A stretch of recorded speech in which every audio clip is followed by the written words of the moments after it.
जय हिंद साथियों, आज के इस क्लास में आप सभी का बहुत बहुत स्वागत है। तो साथियों, बिहार पुलिस चालक सिपाही नई भर्ती 2025 के लिए आज हमारा प्रैक्टिस सेट नंबर चौथा चलेगा। इससे पहले आपका टोटल 3 प्रैक्टिस सेट कंप्लीट हो चुका है और तीनों का जो पीडीएफ है वो आंसर के साथ एप्लीकेशन पर अपलोड कर दिया गया है। पीडीएफ कहाँ पर मिलेगा वो आपको क्लास में बताया जाएगा। तो चलिए इसी के साथ आज के सेट को स्टार्ट करते हैं। और जो भी साथी चैनल पर पहली बार आए हैं, आप लोग क्लास टाइमिंग को नोट कर लीजिए। ये बिहार पुलिस चालक सिपाही के लिए क्लास का समय है। तो देखिए, आज का पहला क्वेश्चन है, नीचे दिए गए यातायात प्रतीक का क्या मतलब है? खड़ी ढाल की उतराई है, खड़ी ढाल की चढ़ाई है, सड़क टूटी हुई है, या फिर डी ऑप्शन सड़क फिसलन वाली है। यहाँ पर देख सकते हैं रोड सिंबल दिया हुआ है, इसका मतलब आपको बताना है क्या है। तो यहाँ पर देख सकते हैं एक कार आपको दिखाई दे रहा है और कार जो है नीचे की तरफ यहाँ पर जा रहा है। तो यहाँ पर इसका मतलब क्या है? खड़ी ढाल की उतराई है। ए वाला ऑप्शन यहाँ पर आपका सही जवाब है, खड़ी ढाल की उतराई है। दूसरा क्वेश्चन देखिए, निम्नांकित चित्र से क्या प्रदर्शित होता है? यहाँ पर देखिए रोड साइन दिया हुआ है, इसका मतलब बताना है क्या है। बिहार पुलिस चालक सिपाही के एग्जाम में बिल्कुल ऐसा ही क्वेश्चन आपको देखने को मिलेगा, इसलिए आप लोग एक भी क्वेश्चन को स्किप मत कीजिए।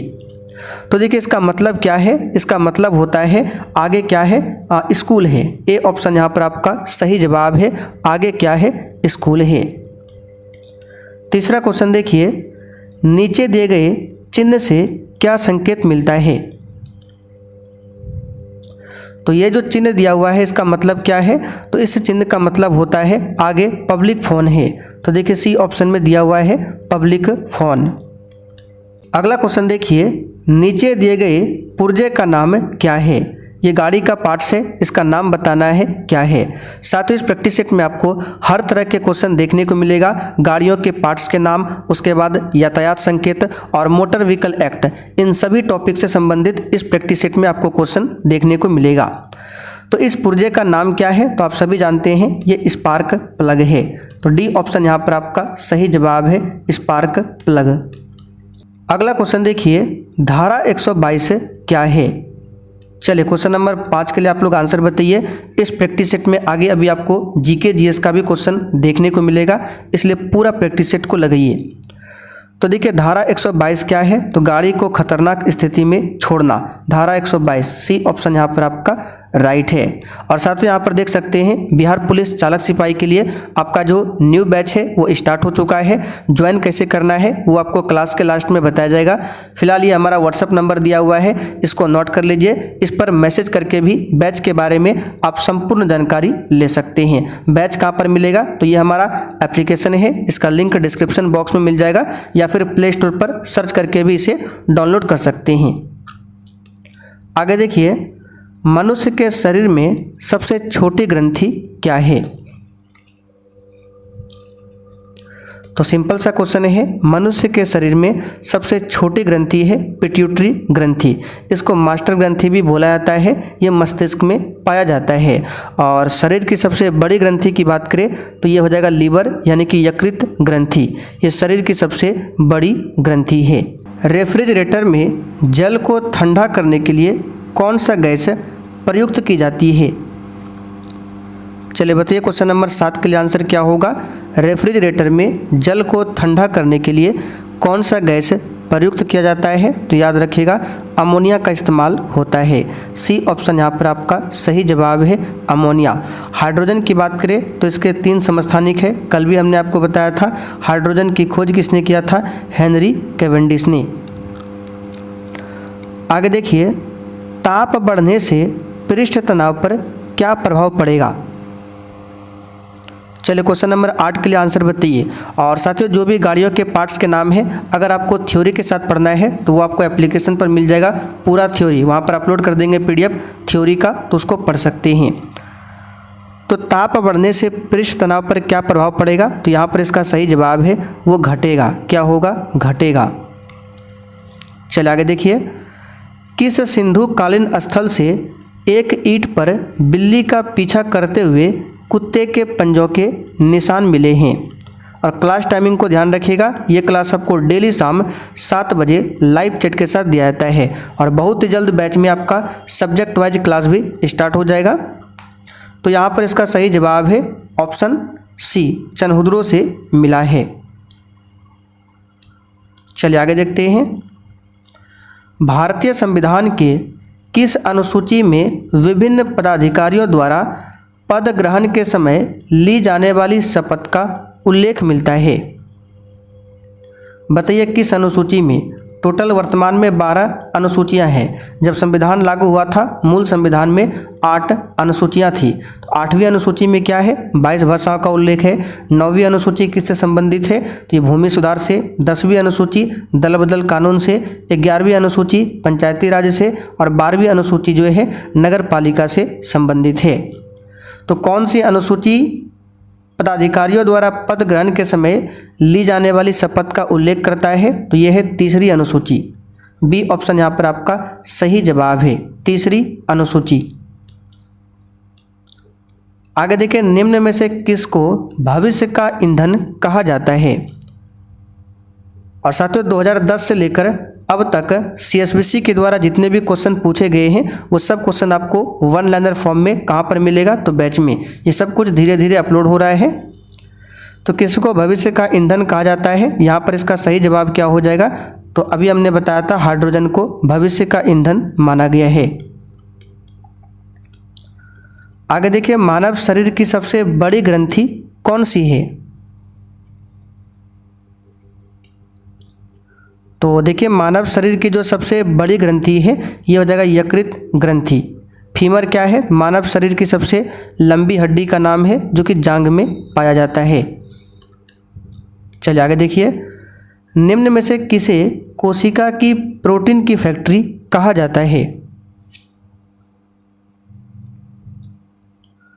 तो साथियों कोशिका की प्रोटीन की फैक्ट्री किसे कहा जाता है, तो ये कहा जाता है राइबोसोम को। ठीक है, बी वाला ऑप्शन यहाँ पर आपका सही है। माइटोकॉन्ड्रिया को कोशिका का पावर हाउस, लाइसोसोम को कोशिका की आत्महत्या की थैली कहा जाता है। अच्छा, आप लोग कमेंट करके बताइए कोशिका का अध्ययन क्या कहलाता है। आगे देखिए, परावैंगनिक किरणों की खोज किसने किया था? तो परावैंगनिक किरणें की खोज किया था रिटर ने। यहाँ पर देखिए सी ऑप्शन में दिया है, रॉन्टजन ने एक्सरे किरण का पता लगाया था। चलिए आगे बढ़ते हैं। 15, कांसा किसका मिश्र धातु है? चलिए बताइए 15 के लिए आंसर। कांसा जो है किसका मिश्र धातु है, तो ये कॉपर और टीन के मिश्रण से बनता है कांसा। अगर आपसे पूछे बताइए पीतल किसका मिश्र धातु है, तो जैसे ही पीतल बोले आप याद कीजिए पिताजी को। किसको याद करना है, पिताजी को। तो पी से आपका पीतल हो गया, ता से हो गया तांबा, तांबा बोले तो कॉपर, और जी यानी कि जिंक, जिंक बोले तो जस्ता यानी कि जड़ैन। तो कॉपर और जिंक के मिश्रण से बनता है पीतल यानी कि पिताजी। आगे देखिए, पीयूष ग्रंथि शरीर में किस स्थान पर स्थित होती है? बताइए। साथियों कोर्स में आपको स्पेशल बिहार जीके का भी 1 लाइनर नोट्स मिल जाएगा। तो पीयूष ग्रंथि शरीर में किस स्थान पर स्थित होती है, इसका सही जवाब है मस्तिष्क के आधार में। बी ऑप्शन राइट है। स्पिनिंग म्यूल का आविष्कार किसने किया था? तो ये किया था क्रॉम्पटन ने। ठीक है, इसको सही कर लीजिए, क्रॉम्पटन ने किया था। चलिए आगे देखिए, निम्नलिखित में से कौन जैकोबिन क्लब का सदस्य था? और जिन्होंने अभी तक सेशन को लाइक नहीं किया है आपसे रिक्वेस्ट है आप लोग सेशन को साथ में लाइक करते हुए चलिए। फिलहाल यहाँ पर इसका सही जवाब है टीपू सुल्तान। टीपू सुल्तान को शेर ए मैसूर के नाम से जाना जाता है और टीपू सुल्तान की राजधानी कहाँ पर थी? श्रीरंगपट्टनम। टीपू सुल्तान की मृत्यु कब होती है? 1799 में, चौथे आंग्ल मैसूर युद्ध में। आगे देखिए, यूरोपीय सभ्यता का पालना किसे कहा जाता है? तो यूरोपीय सभ्यता का पालना यूनान यानी कि ग्रीस को बोला जाता है। आगे देखिए, नवंबर 1917 की रूसी क्रांति का तत्कालिक कारण क्या था? तो इसका तत्कालिक कारण क्या था? यहाँ पर इस क्वेश्चन का आंसर क्या हो जाएगा? प्रथम विश्व युद्ध में रूस की पराजय। आगे देखिए, समाजवादी घोषणा पत्र यानी कि कम्युनिस्ट मैनिफेस्टो, इसका प्रकाशन कब हुआ था? तो समाजवादी घोषणा पत्र जो है एक पुस्तक है और इसके लेखक कौन है? तो इसके लेखक है कार्ल मार्क्स। कार्ल मार्क्स का जन्म कहाँ पर हुआ था? जर्मनी में। तो कार्ल मार्क्स की दो पुस्तकें फेमस है, याद रखिएगा। पहली पुस्तक का नाम है समाजवादी घोषणा पत्र, इंग्लिश में कम्युनिस्ट मैनिफेस्टो। इनकी दूसरी पुस्तक है याद रखिएगा दास कैपिटल। दास कैपिटल, तो दास कैपिटल और कम्युनिस्ट मैनिफेस्टो ये किसकी पुस्तक है? कार्ल मार्क्स की पुस्तक है। तो कम्युनिस्ट मैनिफेस्टो जो है इसका प्रकाशन कब हुआ था? 1848 में हुआ था। और इस पुस्तक का प्रकाशन कब हुआ था? 1867 में। चलिए आगे देखिए, सविनय अवज्ञा आंदोलन कब और किस यात्रा से शुरू हुआ? और साथियों जैसे ही ये क्लास खत्म होगा इसका पूरा PDF आपको मिल जाएगा आंसर के साथ में उसी कोर्स में। तो सविनय अवज्ञा आंदोलन कब और किस यात्रा से शुरू हुआ था? तो 1930 में शुरू हुआ था, दांडी यात्रा से। नवंबर 1917 की रूसी क्रांति का तत्कालिक कारण क्या था? सेशन के लास्ट में आपको कोर्स के बारे में बताया जाएगा, इसलिए पूरा क्लास को देखिए। तो नवंबर 1917 की रूसी क्रांति का तत्कालिक कारण पूछा गया है, क्या था? तो इसका सही जवाब है प्रथम विश्व युद्ध में रूस की पराजय। अप्रैल थीसिस किसने तैयार किया था? बताइए, अप्रैल थीसिस को किसने तैयार किया था? तो लेनिन ने तैयार किया था। लेनिन जो है बोल्शेविक दल का नेता था। समाजवादी घोषणा पत्र का प्रकाशन, ये क्वेश्चन रिपीट हुआ है, आंसर क्या होगा? 1848। चलिए ये क्वेश्चन भी रिपीट हो गया है। चलिए क्वेश्चन नंबर देखिए 27 से, वर्नाकुलर प्रेस एक्ट ये कब पारित हुआ था? क्लास में हम आपको जो भी एक्स्ट्रा क्वेश्चन बताएंगे उसको ध्यान से सुनना है। सुनने से होता क्या है, जब आप लोग बार बार सुनेंगे तो क्वेश्चन याद रहेगा। तो वर्नाकुलर प्रेस एक्ट पारित हुआ था 1878 में। किसने पारित किया था? तो लॉर्ड लिटन ने। और ये एक्ट रद्द कब हुआ था? तो 1882 में। रद्द किसने किया था? तो लॉर्ड रिपन ने इस एक्ट को रद्द कर दिया था। और आपको याद होगा 1881 में क्या हुआ था? तो भारत में 10 के आधार पर जनगणना स्टार्ट हुआ था 1881 में रिपन के समय में। आगे देखिए, इंग्लैंड के सभी स्त्री एवं पुरुषों को वयस्क मताधिकार कब प्राप्त हुआ?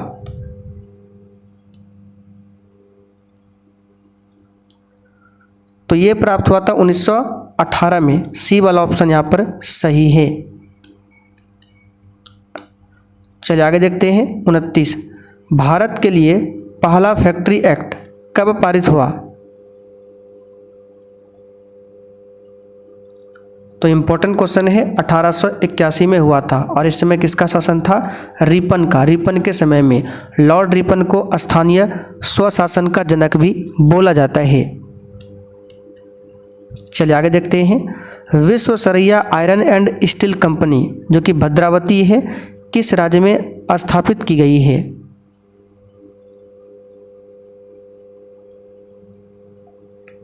तो कर्नाटका में स्थापित किया गया है। कहाँ पर? कर्नाटका में। बी वाला ऑप्शन यहाँ पर आपका सही है। आगे देखिए, ओपेक की स्थापना कब की गई? बताइए, ओपेक की स्थापना कब की गई?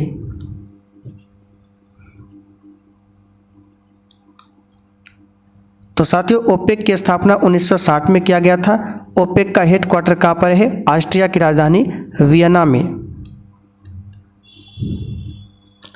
आगे देखिए, ध्वनि के प्रभाव कान में कितने समय तक रहता है? तो देखिए, जब आप लोग कुछ अचानक सुनते हैं तो अगर ध्वनि वो साउंड बंद हो जाता है फिर भी कुछ मिनिमम कुछ सेकंड के लिए, सेकंड से भी कम समय के लिए कान में गूंजते रहता है और वो सेकंड है 1/10 सेकंड, सेकंड का 10वां भाग। बी ऑप्शन यहाँ पर आपका सही जवाब है। 1 सेकंड का भी 10वां भाग समय के लिए कान में रहता है, यानी 1/10 सेकंड। आगे देखिए, आग बुझने के काम आने वाली गैस कौन सी है? चलिए फटाफट से आंसर लगाते चलिए आप लोग। तो आग बुझाने के काम आने वाली गैस है कार्बन डाइऑक्साइड। सूत्र है CO2 और कार्बन डाइऑक्साइड वायुमंडल में कितना है? तो 0.03%। ब्रह्मांड में सबसे अधिक क्या है? तो ये हाइड्रोजन। हाइड्रोजन की खोज किसने किया था? चलिए शुरुआत में ही हमने आपको बताया था हाइड्रोजन के 3 समस्थानिक है, ठीक है। हाइड्रोजन की खोज किसने किया था? तो हेनरी कैवेंडिश ने। देखिए ए ऑप्शन में दिया हुआ है हेनरी कैवेंडिश। आगे देखिए, निम्नलिखित में से क्या मिलाने पर जल की अस्थायी कठोरता दूर की जा सकती है?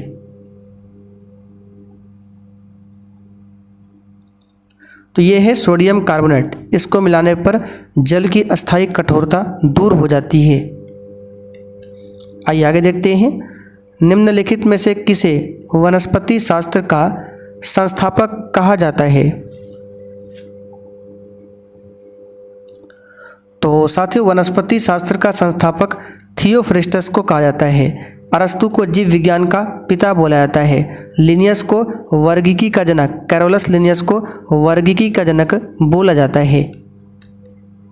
चलिए, इस्पात संयंत्र की वात्या भट्टी में उत्पादित होने वाला लोहा किस नाम से जाना जाता है? और देखिए क्लास में जो भी एक्स्ट्रा बता रहे हैं आपको लिखने की ज़रूरत नहीं है, ये सब कुछ क्वेश्चन जो है लिखा हुआ आपको मिलेगा वन लाइनर फॉर्म में। तो ये कहलाता है पिग लोहा। क्या कहलाता है? पिग लोहा। अच्छा, ढलवा लोहा और पिटवा लोहा दोनों में अगर अंतर किया जाए तो दोनों में बेस्ट कौन होगा? तो पिटवा लोहा ढलवा लोहा से बढ़िया होता है। आगे देखिए, अंतर्राष्ट्रीय मुद्रा कोष का मुख्यालय कहाँ पर है?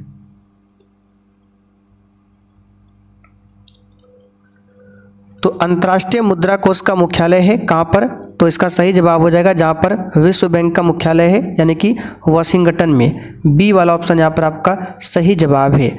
मनीला में किसका मुख्यालय है? तो एशियन डेवलपमेंट बैंक यानी ADB, इसका मुख्यालय है फिलीपींस के शहर मनीला में। हेग में अंतर्राष्ट्रीय न्यायालय का मुख्यालय है। एशियाई विकास बैंक की स्थापना कब की गई?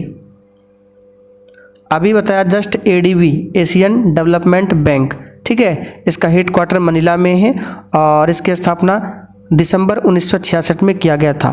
देखिए बी ऑप्शन में दिया है दिसंबर 1966 में। आगे देखिए, इनमें से कौन सा कार्य चुनाव आयोग नहीं करता है?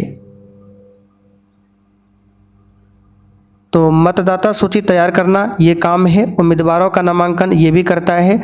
मतदाता केंद्र की स्थापना ये भी करता है। आचार संहिता लागू करना ये भी है। पंचायत चुनाव का सर्वेक्षण ये चुनाव आयोग का काम नहीं है। ई वाला ऑप्शन यहाँ पर आपका राइट है।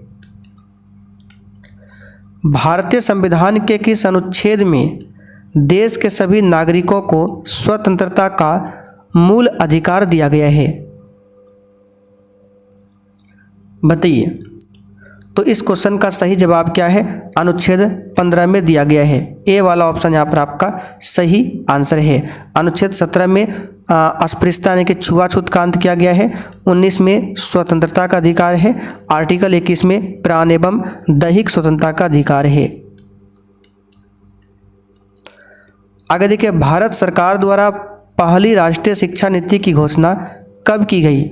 First national education policy, first NEP की घोषणा किया गया था वर्ष 1968 में, ठीक है। और दूसरा बार कब किया गया था आप लोग कमेंट करके बताइए। वर्तमान में भी तीसरी राष्ट्रीय शिक्षा नीति लागू है जो 2020 में लाया गया है।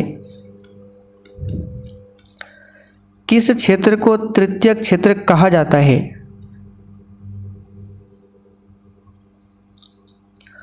तो सेवा क्षेत्र को तृतीय क्षेत्र कहा जाता है कृषि क्षेत्र प्राथमिक क्षेत्र में आता है, औद्योगिक क्षेत्र द्वितीयक क्षेत्र में आता है।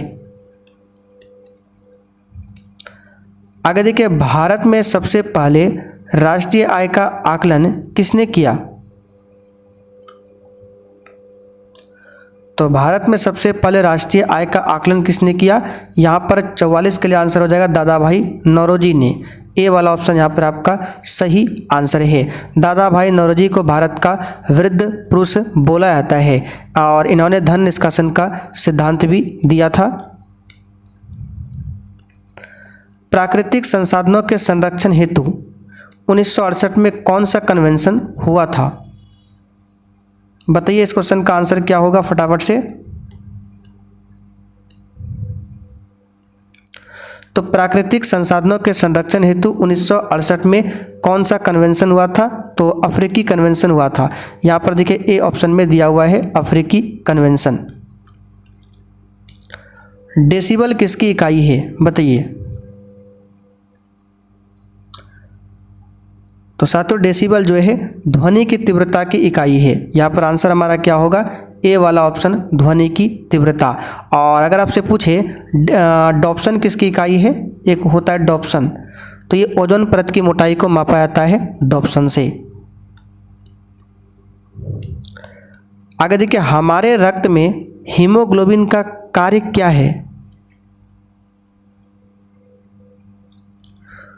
तो ऑक्सीजन का संवहन करना। देखिए सी ऑप्शन में दिया हुआ है ऑक्सीजन का संवहन करना। आंसर हमारा क्या होगा? सी वाला ऑप्शन। प्राथमिक रंग कौन कौन सा है?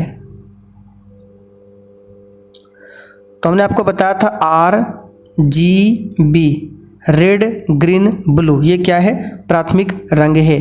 लाल हरा नीला, इसमें पीला नहीं आता है, तो इसका आंसर क्या हो जाएगा? ए ऑप्शन में दिया है लाल हरा और नीला। योग्यतम की उत्तरजीविता जो कि चार्ल्स डार्विन ने दिया था, लेकिन इसके विचार के मूल प्रवर्तक कौन थे? बताइए। तो इस क्वेश्चन का आंसर हो जाएगा स्पेंसर। कौन थे? स्पेंसर। चलिए आगे देखते हैं। कौन सा ग्रह पश्चिम से पूर्व की ओर घूमता है? तो देखिए, हमारे सौरमंडल में मात्र 2 ऐसे ग्रह हैं, यहाँ पर पूरा साफ साफ लिख देते हैं, जो पूरब से पश्चिम की ओर घूमते हैं। पूरब से पश्चिम, इसके अलावे जितने भी ग्रह हैं वो पश्चिम से पूर्व की ओर घूमता है। तो पूरब से पश्चिम कौन कौन 2 ग्रह है जो घूमता है? एक हो गया आपका शुक्र ग्रह, और इसके साथ में एक अरुण ग्रह जिसको यूरेनस बोला जाता है। तो शुक्र ग्रह और अरुण ग्रह ये दोनों पूर्व से पश्चिम की ओर घूमता है। तो यहाँ पर क्वेश्चन को देखिए, पूछा गया पश्चिम से पूर्व, ठीक है। तो सबसे पहले प्लूटो को हटाते हैं, ये ग्रहों की श्रेणी में नहीं आता है। तो पश्चिम से पूर्व वरुण हो जाएगा इसका आंसर। शुक्र तो होगा नहीं क्योंकि ये पूर्व से पश्चिम घूमता है। पृथ्वी भी आपका आंसर होगा, यानी कि इस क्वेश्चन का आंसर बी और डी दोनों हो जाएगा, ठीक है।